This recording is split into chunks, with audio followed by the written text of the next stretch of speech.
கண்ணோரமாய் சிறு கண்ணீர் துளி வெளி வீழாமலே ஒரு நதியானதே அது அணையாகிய இருமை மீறியே விடுவே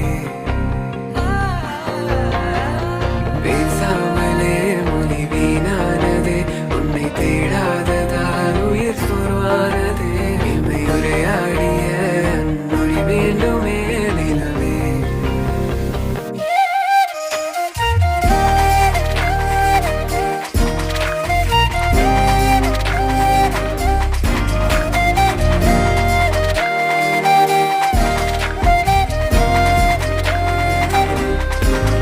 நொடியில்